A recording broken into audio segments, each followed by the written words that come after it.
Hello बच्चों, let's read the question. Question बोला read the following statements and choose the incorrect ones. A, the partial pressure of CO2 in tissue fluid is more than the alveolar air. B, volume of air that will remain in the lung after normal expiration is termed as functional residual capacity. C, the diffusion membrane is made up of thin cuboidal epithelium of alveoli, the endothelium of alveolar capillaries and the basement substance in between them. And D, only 97% O2 is carried by hemoglobin in oxygenated blood. तो आइए हम पहले इस question का concept discuss करते हैं. तो की कंसेप्ट हमारा है अबाउट रेस्पिरेशन.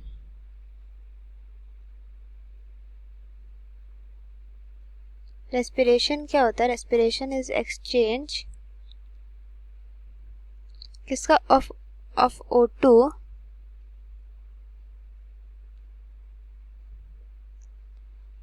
एटमॉस्फेयर से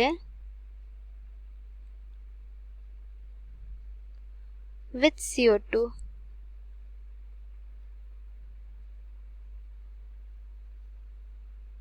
विथ CO2 कहाँ से? हमारे बॉडी से, जो टिश्यूज में प्रोड्यूस होता है कार्बन डाइऑक्साइड जो कि हार्मफुल रहता है. तो ये वन स्टेटमेंट रीड करते हैं. पहला बोल रहा है पार्शियल प्रेशर CO2 का टिश्यू फ्लूइड एल्वेओलर से ज़्यादा रहता है. ये स्टेटमेंट आपका करेक्ट है, क्योंकि देखिए हमारा जो CO2 है वो प्रोड्यूस होता है टिश्यूज में.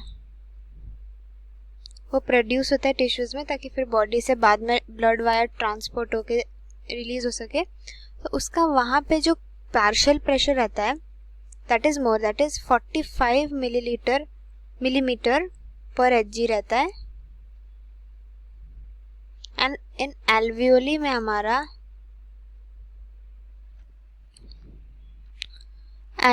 में हमारा रहता है 40 मिलीमीटर. तो आप देख सक रहे हैं कि वहाँ पे ज़्यादा रहता है टिश्यूज में.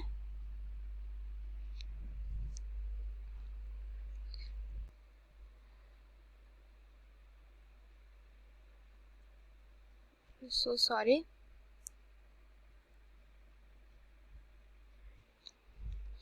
ठीक है, तो आपको पहला स्टेटमेंट करेक्ट हो गया. सेकंड स्टेटमेंट पढ़ते हैं. सेकंड स्टेटमेंट बोल रहा है volume of air that will remain in the lungs after normal expiration is termed as functional residual capacity.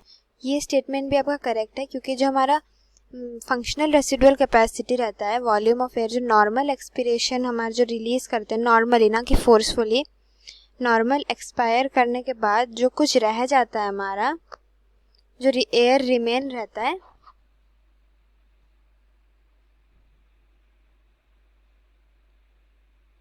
उसको हम लोग बोलते हैं फंक्शनल रेसिडुअल कैपेसिटी.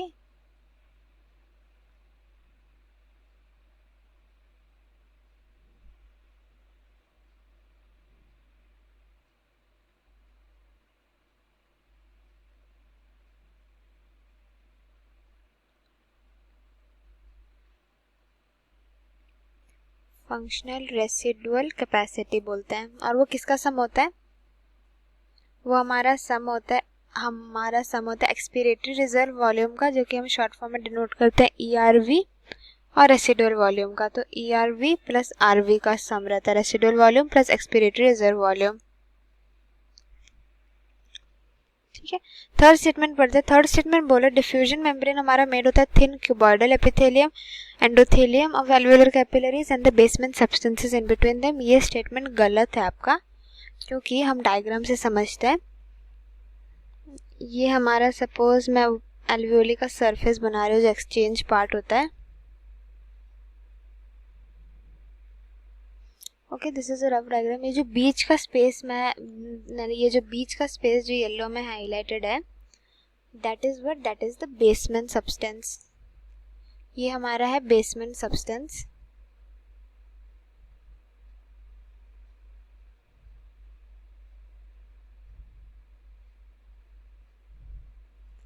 ये जो आउटर है, ये जो हमारा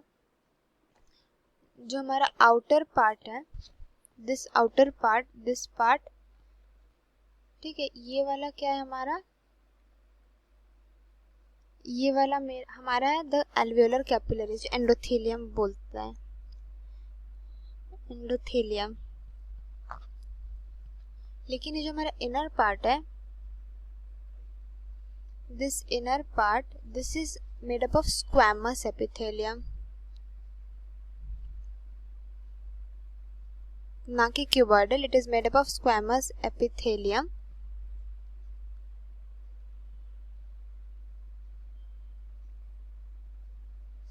जो कि क्या है हमारा, ये बहुत ये मतलब जो रहता है ये ओनली वन सेल्ड थिक रहता है.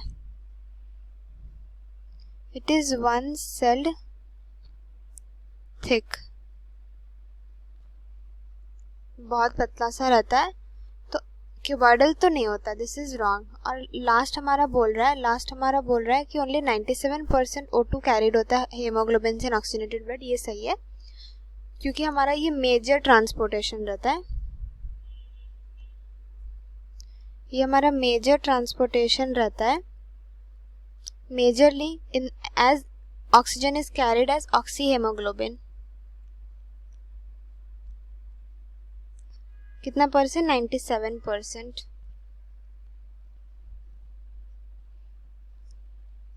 97% हमारा कैरिड होता है. तो बच्चा आपको इनकरेक्ट पूछा था, तो आपका इनकरेक्ट कौन सा हो जाएगा ऑप्शन? इनकरेक्ट ऑप्शन हो जाएगा ऑप्शन नंबर सी.